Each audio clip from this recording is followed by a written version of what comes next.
That 33-year-old male has produced a kitchen-style knife about 30 centimetres long and stabbed the male constable in the back of the head a number of times. The injured officer and a female officer then given chase along Park Street up to Hyde Park near Elizabeth Street, where, assisted by a number of other police officers, that offender was arrested. Whilst he was in the park, he still had the knife in his hand, and he was demanding that police shoot him.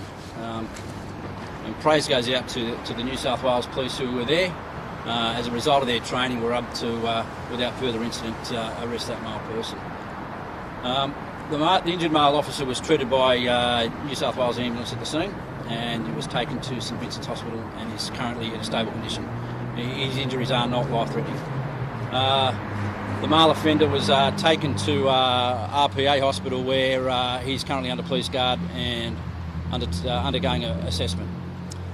2 crime scenes have been established, one at the corner of Castlereagh Park and the other one where the offender was arrested near Hyde Park.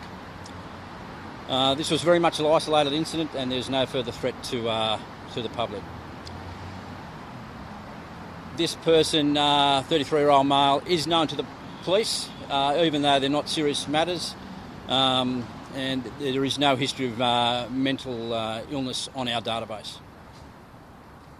Any questions? Does the known person have any history of violence, or are these all... Well, as I said, look, there's no real serious criminal history there. He is known to police, but nothing substantial. You said that he was asking the officers to shoot him. Did he give any indication why? No, he demanded to be shot by police, and as a result of the police training, there was enough police around. It's a built-up area in Hyde Park that time of the day, so police were very much aware that they did have their firearms out, also their tasers. So they were very much aware that they have a number of options to use, and taser was one of them. And we had a number of police from the Public Order Riot Squad who were able to taser the offender. So he was tasered and then restrained before he was taken to hospital? Yes, he was. Do you have... This officer chased the alleged attacker after he was stabbed. I mean, what does this say for the officer and their credibility? It just shows you the type of training that we go through. We're faced with these types of situations in our training.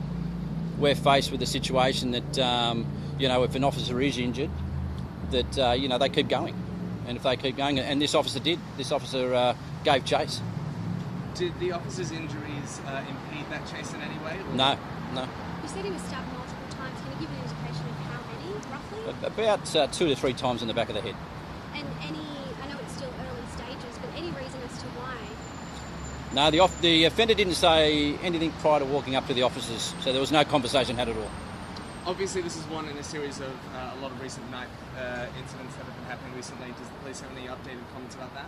Well, look, I think it just shows you the risk that knives pose in the community. And as you're aware, the government recently made announcements to the introduction of legislation that's going to give police more powers, giving us more powers, one, to search for concealed weapons, and knives are one of those. So, any further powers that give us the ability to search for knives is a bonus. There were a large number of officers on the scene very quickly. Does this speak to, the police being more ready to attend these incidents? Oh, look, being in the city, we have a number of gatherings and protests on the weekends, so it was an occasion where we had a number of police present or close by, and when the call went over, they were very much in the vicinity, so we were just lucky in that instance. Given a sort of string of knife attacks, is that something the police have been focusing on, being more ready to attend a scene like that? Oh, look, we're always vigilant, we're always ready. We're always equipped, ready to go. Do you have anything to say about your plans to potentially charge the person who committed the stabbing? We've got Sydney City Police detectives currently investigating this. We've got a fellow who's approached 2 police officers with a knife and tried to stab them. So he will be released from hospital shortly, I think, and he will be facing very serious charges. This happened on a Sunday afternoon in the middle of the city. There would have been thousands of people there, and he clearly wasn't afraid to use this knife. It could have been so much worse. Look, it is very concerning. But, as I said, I take my hat off to the police who actually chased the injured officer who chased, and the female officer who chased the offender, and also the other police officers. They train for this type of incident. Do you have any idea of how the kitchen-style knife was concealed? Was it small enough to be concealed in his sleeve? Or? Well, I think the first time that the police saw it, it was in his hand, and it remained in his hand until he was arrested. And have you spoken to that officer who was allegedly stabbed? His commander, he's from King's Cross, this officer, so he's doing fine. He's fine. He's got a lot of support around him.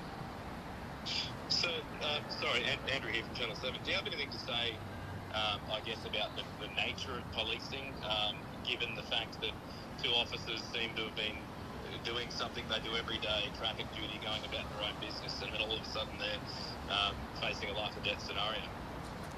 Yeah, and this is the work we do. We come to work every day and we deal with these incidents every day. We train for these incidents every day. And as I said, it just shows you that the serious risk that people carrying knife pose to the community. So, but we do train for these incidents, and we train very hard for these incidents. These are the type of incidents we generally talk to our young officers about once they're in these scenarios, what to do. Obviously, the crime scenes are still up. Is there anything else that you're looking to find at them while they're up?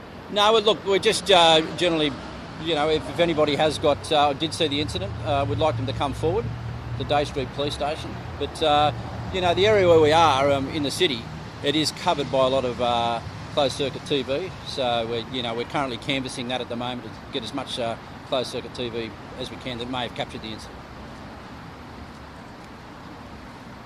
Thank you. Thank you so much. Thanks, Daddy. You good?